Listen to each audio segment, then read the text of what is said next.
Hello everyone, it's an honor to be one of the EE30 Under 30 by the North America Association of Environmental Education. My name is Joanne Tonui. I'm presenting from Kenya. I'm the founder of Green Towns Initiative. That is an organization that works with children, youth, and women to promote healthy living through environmental conservation. I'm going to present about rehabilitation of Nyangores River using bamboo enterprises and community engagement. I'm going to share my screen so that you see the presentation.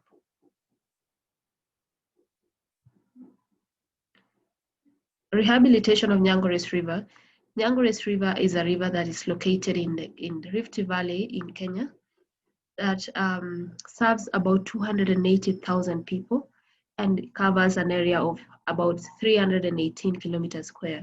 It is also the main tributary for Mara River Basin that hosts the Masai Mara Game Reserve. This river as well is under threats from human activities, agricultural practices, and other negative effects. About Green Towns Initiative, I initiated this organization in 2016 when I had a title of Miss Environment Kenya, that I wanted a platform to use to promote environmental conservation in my community. And I've initiated this organization, and right now we have over about 20 members that we are working together to promote healthy living. With this, we have also come up with the programs, Green Champions, which aims at nurturing the young to become champions of environment. River Guardians, which aims at promoting sustainable utilization of existing ecosystems.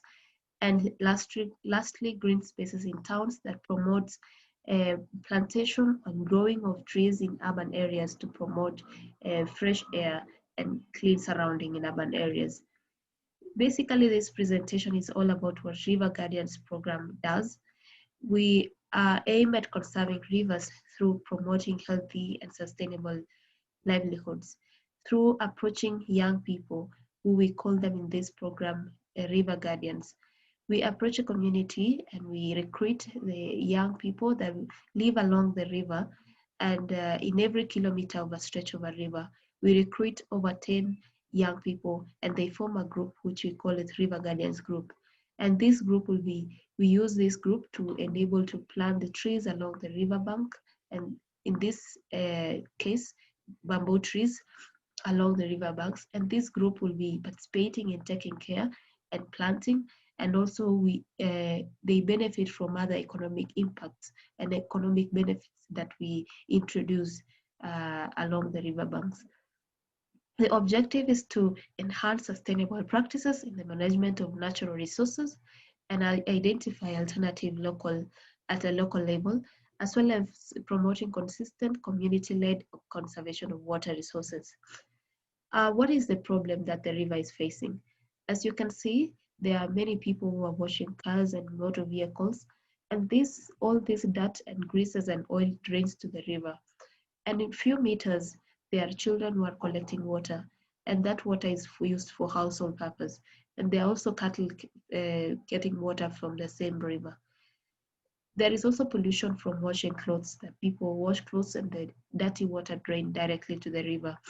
And in the area, there is vast plantation of maize, of tea, which is the cash crop in the area. And this tea, the people use fertilizers that contain nitrogen, phosphorus, and potassium to improve the yield of this tea. And in this chemical eventually gets to the water through surface runoff or seeping, and thus pollutes the water in the river. There is vast plantation of exotic species.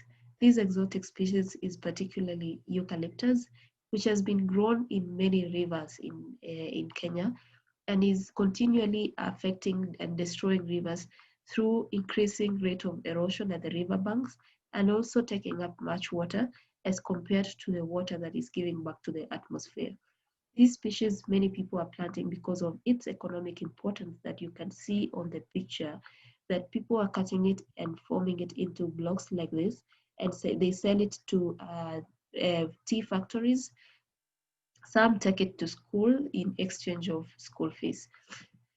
There is also population pressure that over 300 households are using one spring that also eventually gets extinct or is depleted. And during dry seasons, people come from long distances to a river that do not dry to fetch water, even using vehicles. This alone is giving population pressure to a certain river or spring. We have also riverbank erosion because of less vegetation or bare land in the riverbank, thus increasing the rate of erosion along the river.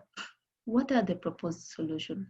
As I had said earlier, we are approaching the community. We are using the indigenous people or local people to conserve and to rehabilitate this river by forming youth groups that we call them river guardians. And then we use this, we train them on how to plant trees and how to take care of trees and the importance of planting these trees along the riverbank. They also benefit from trainings on bamboo, importance of bamboo, and economic importance of bamboo as an alternative to eucalyptus trees. And they also benefit from other green economic components that we introduce along the riverbank. Once we form, we now grow bamboo using the available methods of growing bamboo, which the first method that we used was the cutting, and then the next one is where we propagated bamboo, which takes a long time. So we plant by cutting bamboo from a nearby bamboo farmer, and then we plant them through cutting methods along the river banks. We also promote awareness creation, targeting the school-going children and community. In school-going children, we aim to promote environmental conservation and educate them on the importance of environmental conservation to their health. Through this, we have programs in series of activities in schools that includes tree nursery establishment that has over 70% of fruit trees and 30% of indigenous trees. With this, kids learn how to set up a nursery, and they also learn how to adapt a tree from the nursery and to parent that tree until it is mature enough. And when they leave school, they hand over the trees to the newcomers. These kids learn to become parents of trees. And targeting the community, we aim also to target the component of water hygiene and water handling techniques, because many people have little knowledge about handling water and hygiene practices. So we also target at promoting awareness on alternative water sources, which is rainwater harvesting.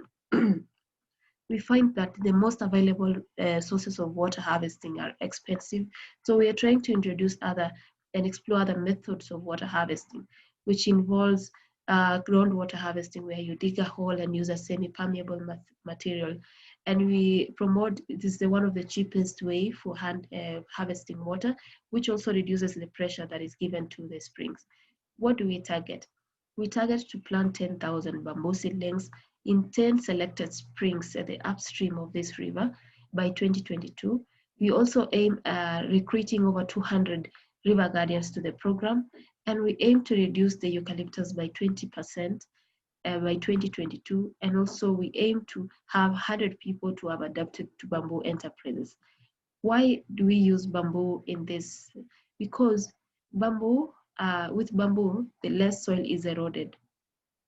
Because the roots of bamboo makes the soil stable, hence making it really hard for riverbank to be eroded. Also, the amount of water, groundwater increases, because when the bamboo leaves dry, the bamboo shade of leaves, and the leaves cover the ground or the surface, hence preventing the water from evaporating from underground out. So it increases the level of water, underground water. Also, bamboo prevents surface runoff, because bamboo allows vast vegetation to grow beneath it, hence creating a dense vegetation at the riverbank, hence reducing the surface runoff. With bamboo, you can create huge amount of sustainable employment, which we are targeting and training river guardians on vast and opportunities for bamboo products, for instance, charcoal, bamboo charcoal, for instance, bamboo furnitures and other opportunities that come with bamboo plantation. We also, the community will benefit from this project through livelihoods that is improved using bamboo income and reduced water diseases, borne diseases due to behavior change because of the awareness creation that we target. We also aim to reduce the floods, hence the less damage of crops because of bamboo plantation at the riverbank. The ecological benefits with reduced pressure on the springs because of alternative for the springs and water sources, healthy environment where lost biodiversity regenerate and restored natural state of a river. Environmental benefits, improved forest cover, clean and fresh air, and increased carbon dioxide. And that makes the end of my presentation. And what I want to leave with you is the simpler the approach, the greater the impact. When you apply the simplest approach, you are sure of having the greatest impact. And I challenge you, my listeners, today to become river guardians in your own way. Plant a bamboo or any native or indigenous tree near a river, in a river near you, and tag us on the social media pages that I listed below. Also, we welcome any support to our program for the River Guardians by donating to a River Guardians program through our website. You just visit our website and you will see how to donate for the program. Thank you so much for listening, and thank you.